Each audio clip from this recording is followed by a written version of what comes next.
First News with Keeler in the morning on WIBX and WIBX950.com. County Executive Anthony Picente. Good morning, County Executive. Good morning. How are you? Good. Well, here we go into another Easter. And while things have improved, I mean, I was going over stuff from a year ago last night, and you really have to take time to think back. But what we were going through a year ago is shocking when you step away and take a look at it. It really is. I mean, I remember, and I remember getting a lot of phone calls and not very nice because we were at that time asking people not to gather. Remember at all? Yeah. Even in their homes because of the spread and the unknowns, and that started the string of holidays that kind of got sidetracked, even though it was early in the year. And right. Here we are a year later.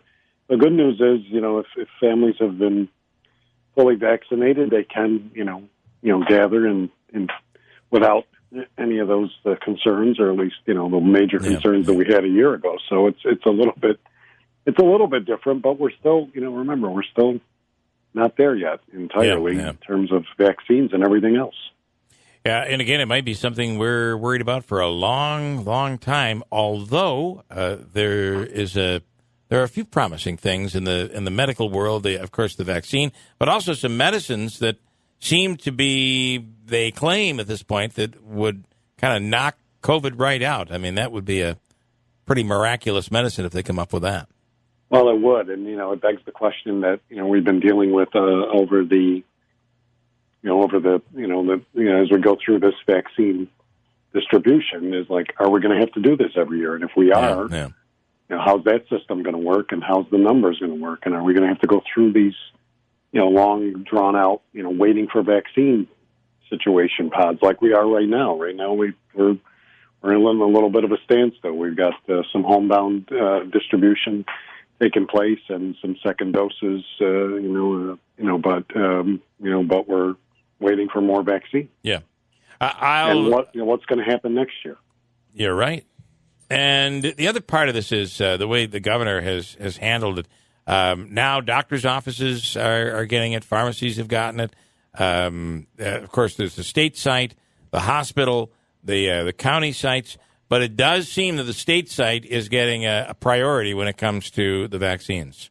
Well, that's always been that's been our argument. And look, I'm pleased that more the more vaccine the better. But I think it still goes back to a system and a distribution network, and I think that we have handled it very well. And I speak for the county obviously on that. I mean, the hospitals have done a good job, but I think they're still overwhelmed, and even pharmacies. You go to a pharmacy, and they're small areas, and again, they're doing a good job. But let's why aren't we just trying to work a system that can get the maximum done in the shortest amount of time and efficiency, rather than scattering them all around? I just think that's still, while it's good to have more doses out there, I still think a more defined system would work, and clearly, I think we've shown that we could do it. And working with the state site in play, a mass site, but I think it's just it's just been, I know it's been a little frustrating for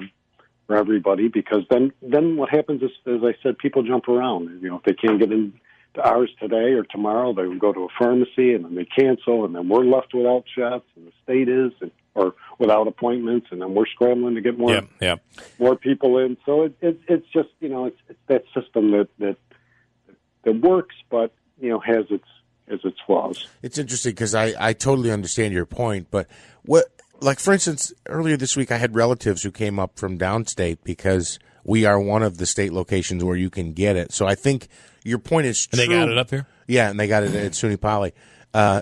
Coincidentally, actually, here's what I'm trying to say. I understand what you're saying about all these different locations, but I think in most communities, Oneida County is unique in that it is the home of a state site. Plus, you have two really well-run county sites, which that's not true of other counties, hospital. right? And the the hospitals, right? And primary urgent care, places, right. So it is a lot, but I almost feel like I'd rather be on this end of the spectrum than the other end, where there's no question with that. I mean, I guess and then, the state side, but look, you've heard me complain about that from the beginning. Sure, every time that we don't have vaccines, but they do. Yeah, sure. Yeah. Yep. The shipment didn't come through, but it came for them. So it's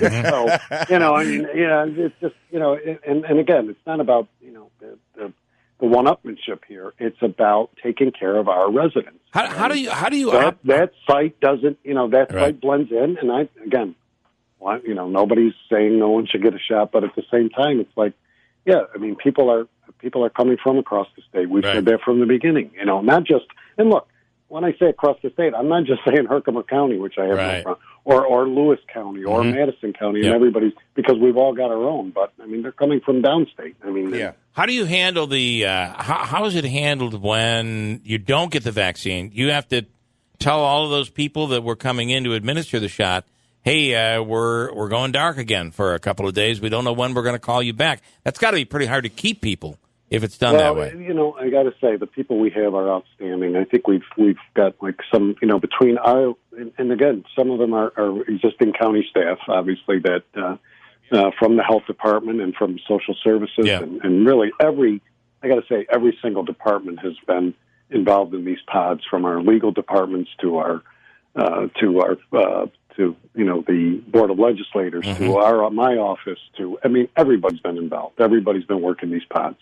And and then we have probably about 150 or so part-time employees that we've brought in. But they've been, if you've been to the pod, and I know that you had shots, but if you looked around and watched these people, they want to be there.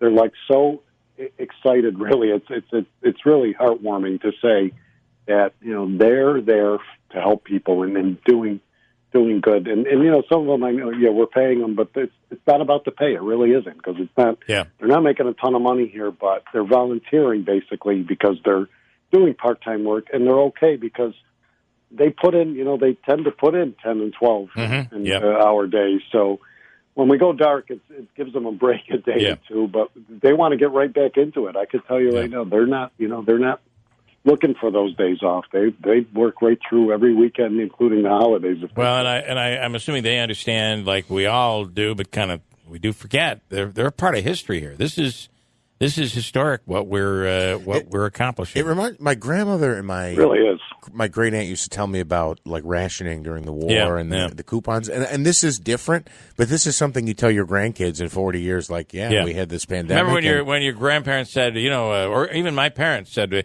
we used to have to get under the desk at the school to plan for the nuclear attack.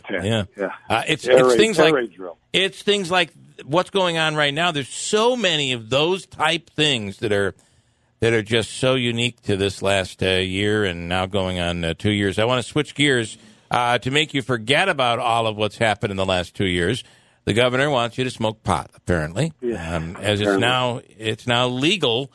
What do you know? As I think the New York Times report said that as of the signing, possession, whatever the limit is, but possession became legal as of yesterday. Immediately. It's like one of the first laws I've seen, and that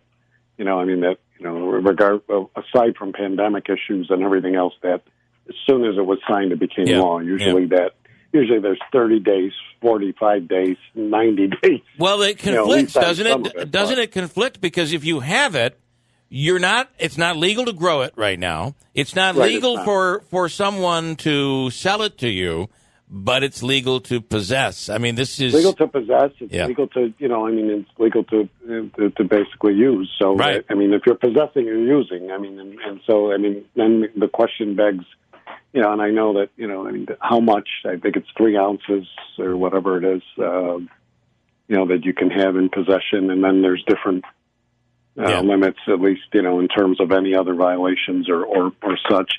But the point here is, and the growing and everything else takes, still doesn't come into effect until 18 or months or so. So we're still a ways away from it. But the whole thing is, I read through it all of yesterday, the final and at least some of the final version, or at least a breakdown of it. And it's a pretty unique law, I guess, in terms of the way it outlines growing, selling, and who gets the revenue and how much revenue there is. And, again, I just go back to, look, it was an inevitable thing, and whether, I think those of us that were opposed to it, I mean, it was clearly an uphill battle that it wasn't going to happen, especially when things like this happen in other states like California, and Colorado, and then nearby states. Yeah, nearby ones. Yeah. So all of that, given. And you're not going to have, a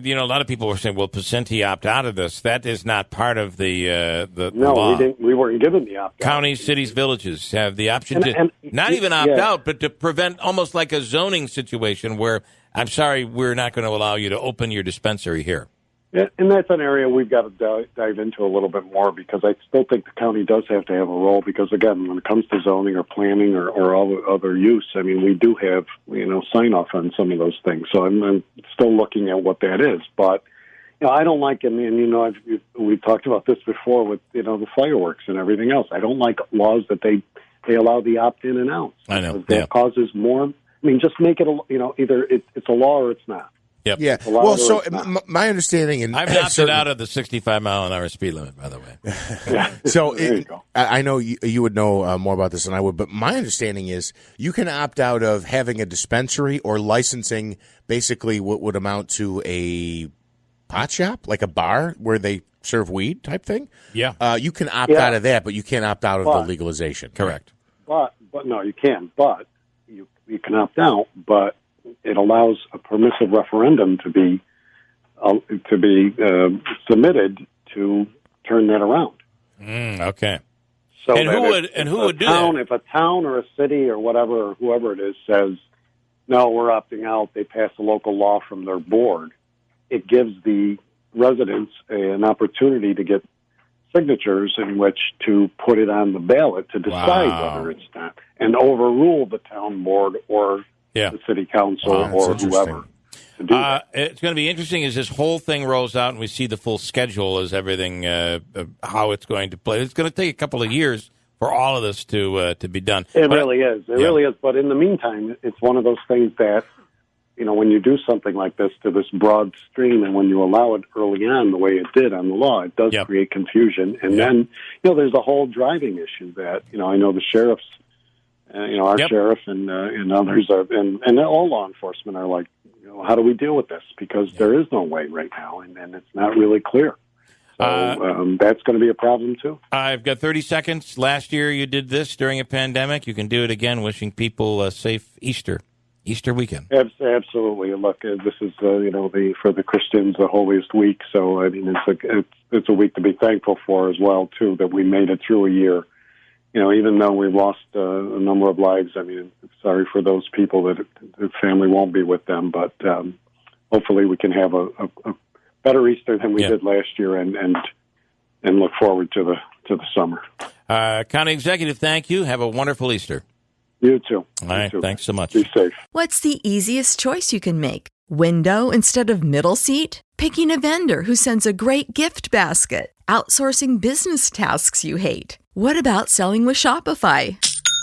Whether you're selling a little or a lot, Shopify helps you do your thing, however you cha-ching. Shopify is the global commerce platform that helps you sell at every stage of your business. From the launch your online shop stage to the first real-life store stage, all the way to the did we just hit 1 million orders stage? Shopify's there to help you grow. Whether you're selling scented soap or offering outdoor outfits, Shopify helps you sell. Wherever and whatever you're selling, Shopify's got you covered. Sign up for a $1 per month trial period at shopify.com/try. Go to shopify.com/try now to grow your business, no matter what stage you're in. Shopify.com/try.